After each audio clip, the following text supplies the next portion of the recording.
بسم اللہ الرحمن الرحیم۔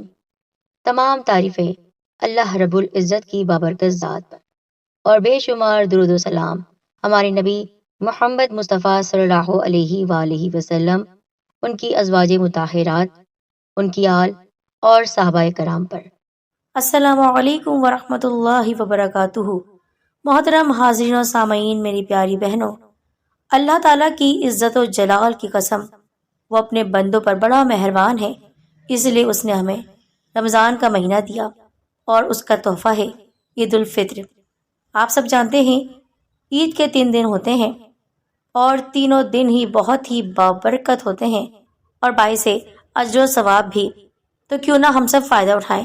آج میں آپ کے سامنے 3 شوال المکرم یعنی تیسری عید کا ایک ایسا شاندار اور آزمودہ عمل لے کر آئی ہوں کہ آپ اللہ کے اس نام کو، اس کلمے کو پڑھ کر کاغذ پر اپنی حاجت لکھیے، اور آٹے کی گولی یا گوشت کے اندر اس کاغذ کو رکھ کر آپ کو اس کے بعد کیا کرنا ہے یہ جاننے کے لیے مکمل ویڈیو آپ دیکھیں، کیونکہ وظیفہ تو آسان ہے لیکن اس کے لیے آپ کو صحیح معلومات ہونا بہت ضروری ہے۔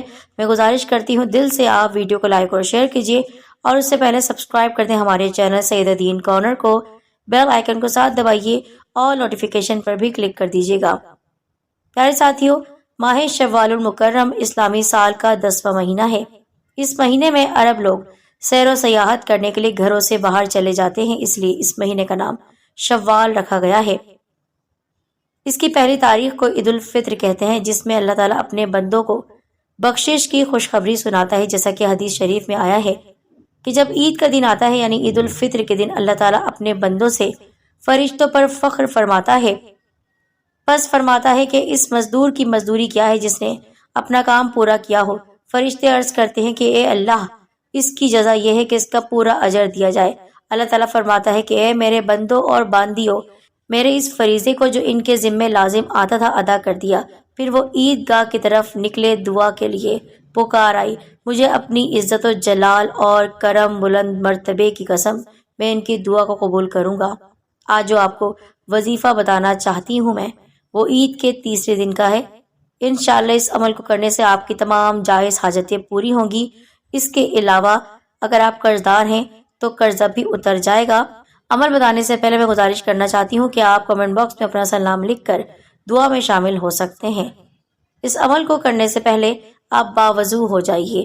باوضو حالت میں آپ کو جو کلمہ پڑھنا ہے وہ ہے کلمہ طیبہ، جو پہلا کلمہ ہے۔ اس کلمے کا وظیفہ ہے، طریقہ کار یہ ہے کہ آپ نے اول اور آخر درود پاک پڑھنا ہے 1 مرتبہ یا 3 مرتبہ، اور درمیان کے اندر جو پہلا کلمہ ہے اس کا وظیفہ کرنا ہے 1111 مرتبہ۔ آپ نے پہلا کلمہ پڑھنا ہے، اور پڑھنے کا صحیح طریقہ یہ ہے کہ ہر دفعہ بسم اللہ الرحمن الرحیم لا الہ الا اللہ محمد رسول اللہ، یعنی بسم اللہ کے ساتھ آپ کو یہ تسبیح پڑھنی ہے۔ جس وقت 100 کی تعداد ہو جائے آپ 100 دانوں والی تسبیح لے لیجئے، اور اسی پر 1111 مرتبہ آپ کو یہ کلمہ پڑھنا ہے۔ پھر آپ جب 100 کی تعداد ہو جائے اس کلمے کی، تو ایک کاغذ پر آپ قلم سے لکھیے اپنی حاجتیں، چاہے وہ رزق کے معاملے میں ہو، چاہے وہ قرض کے معاملے میں ہو، چاہے وہ آپ کا کوئی بھی مسئلہ ہو، آپ کے گھر میں لڑائی جھگڑا ہو، بچوں کی شادیاں ہوں، بے اولادی ہو، یا کسی قسم کی بھی رکاوٹ ہو، کاروبار کے سلسلے میں باہر ملک جانا چاہتے ہیں، وہ سب حاجتیں کاغذ کے اوپر لکھ دینا ہے۔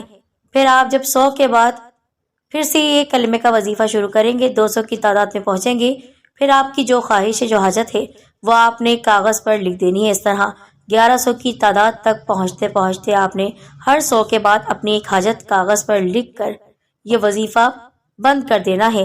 آپ نے اس کاغذ کو بھی بند کر دینا ہے، یعنی وظیفے کو بند کرنے کا طریقہ یہ ہے کہ درود پاک آپ پڑھ لیں جتنا آپ نے شروع میں پڑھا ہے۔ اس کاغذ کے اوپر 100 مرتبہ درود ابراہیمی پڑھنا ہے، اور پھر اس کے بعد آپ نے ایک آٹے کی گولی بنانی ہے، یا گوشت کا ایک ٹکڑا لے لیں۔ آپ نے وہ کاغذ اس آٹے کی گولی یا گوشت میں رکھ کر دریا میں، پانی میں، سمندر میں، یا جہاں مچھلیاں ہوں، یا جنگل میں جہاں چرند پرند ہوں، تاکہ وہ اس چیز کو کھا لیں، تو ان کے حوالے کر دینا ہے۔ اس طرح آپ صدقہ کریں گے۔ انشاءاللہ اس عمل کی برکت سے اللہ پاک آپ کو بے شمار رزق عطا فرمائے گا، اور آپ کی جو نئے خواہشات ہیں، جائز خواہشات، وہ پوری ہوں گی. آپ سوچ بھی نہیں سکتے، آپ کی سوچ بھی وہاں نہیں پہنچ سکتی. میں گزارش کرتی ہوں کہ آپ فوراً سے پیشتر اس عمل کو شیئر کر دیں تاکہ وہ لوگ جو ضرورت مند ہیں، جن کو یہ وظیفہ درکار ہوگا، ان تک یہ وظیفہ پہنچ جائے. اس کی اجازت عام ہے. اپنا خیال رکھیے. جزاک اللہ خیرہ.